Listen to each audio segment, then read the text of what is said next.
Hi, how are you today? It's Friday and the rain is ending. We've had rain all week, so I'm pretty excited about that. I did a little shopping this week. I got a few things that I wanted to try out. The first one was an 8 by 10 cold pressed 140 pound this white cold pressed acid free paper. So I'll be playing with that a little bit. I have 7 by 10s in a block, and I've got 8 by 10s that I've done in other things, but not in watercolor. So that'll be fun to use at some point. Put that over there. And then I bought upgraded some of my paints. I haven't tried Winsor Newton before, so I thought I'd try a little Cotman portrait pocket set. So I've already been in this stuff, but I just got it yesterday and haven't tried it yet. So if you haven't worked with Winsor Newton, it comes in plastic case and has a little pen, a little pocket brush, a little tiny thing. And it's good, looks like it's good for detailing.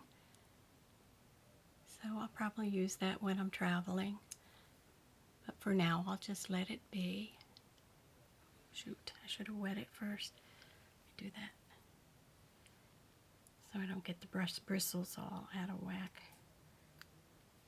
Okay, and the colors here, this is for flesh tones, obviously, if it's a portrait pocket set. It's cadmium yellow pale hue, cadmium red hue, rose madder hue, yellow ochre, burnt sienna, burnt umber, indigo, and Chinese white. Indigo and Chinese white, that sounds nice. So I'll swatch these in a minute. And then I also got a Paul Rubens travel set. I don't know if it has a name of what they call it on here. And it comes with a little wiping thing. I would use those to wipe my lenses and stuff. I'm not sure how good it would be for this. Anyway, it comes in a little pink tiger stripe thing, or whatever you would call that, zebra. It's got a little loop on the back in case you're outside doing watercolor plein air. And it looks like this on the inside. So the colors are, I can't read them, they're so tiny, even with my glasses I can't read them. Okay, so they're lemon yellow, cadmium yellow light, cadmium red light, quinacridone rose, dioxazine violet, French blue, Berlin blue, oriental green, olive green dark, Venetian red, brown umber, and ivory black. So I'll be swatching those as well in a little bit.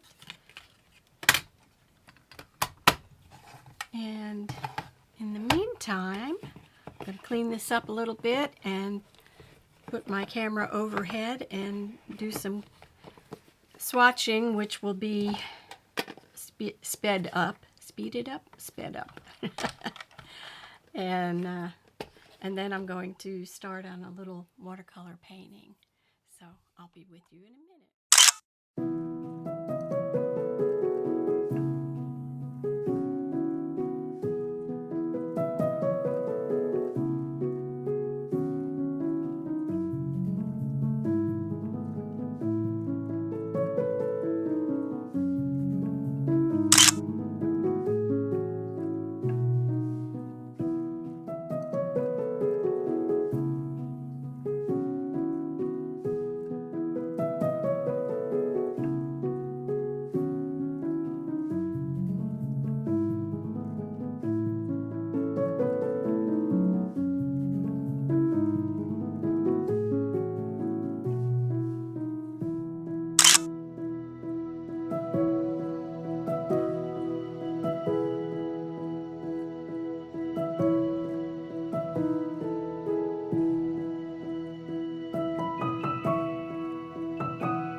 Okay, so I'm going to do a little wet on wet on this. This is, it's a block and it's called Art Beak, B-E-E-K.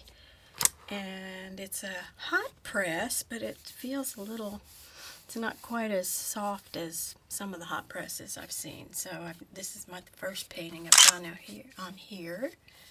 And we'll see how we make out. And you can probably see a little bit of the sketch. That's kind of a self-portrait sort of, but I look a little younger in the sketch than I really am because I'm old as dirt. But that's okay. So what do I want to do? Let's use a little bit of this. I'm going to turn this around for a minute.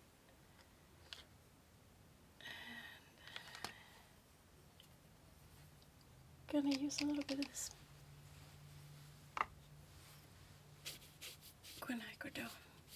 or it was Ioxine Violet in its background. So I'm going to put a little bit of this Madder Rose in there. See how that does.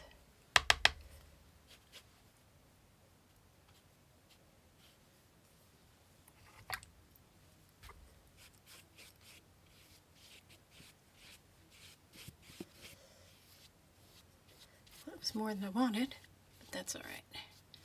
Happy mistakes. So let's work on the face I'm using. That was a Princeton Filbert 16. I've also got Zhuting 11 round, which is nice. It's got a nice point. And then I've got this little Transin 7 round with a nice point on it. So let's see what we can do with this face.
So we're back at it today, and I found many things that I'm not sure I can fix, but I'm going to play with it for a while and see what we can do.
Hi again. I think we're done here for good. I struggled with this, I have to be honest. I'm not much of a portrait painter in watercolors, and I have done a few in acrylics over the years, several, but acrylics is easier to work with. The watercolor paper I'm using is not the best. It was cheap, and it sure does act like it. But in any case, I tried to do a lot of changes on it. I put some kind of a greenish blue shadowing in it at first, and I didn't like that and tried to change it, which made everything look awful. But I did the best I could on it and learned a lot from doing this. And I don't know if you got to see the whole thing. That's it. It was taken from a photo of me, and I'll show you that. I didn't put glasses on her, but I didn't feel like it. So that was the photo. And I did have purple in my hair at one point, but I don't do that anymore. I just wanted to do that. So anyway, I'll probably put this in a folder and look at it in a few years to see how much progress I've made. And I won't be doing anything difficult on this paper the next time. So if you've made it this far, I really appreciate it, and I thank you for watching. And if you liked this video, please give me a thumbs up. And if you haven't been to my channel, I invite you to check it out and see if there's anything that appeals to you there. I do some sound bath videos, and way down a while back there were other videos that were of a spiritual nature, but mostly I'm doing art and a monthly sound bath. I didn't get to do my full moon sound bath other than a little 3-minute short, so I'm doing a new moon sound bath it'll be about the 25th to the 27th, which is the new moon. Again, I thank you for watching. Have a great week, and we'll see you very soon. Bye now.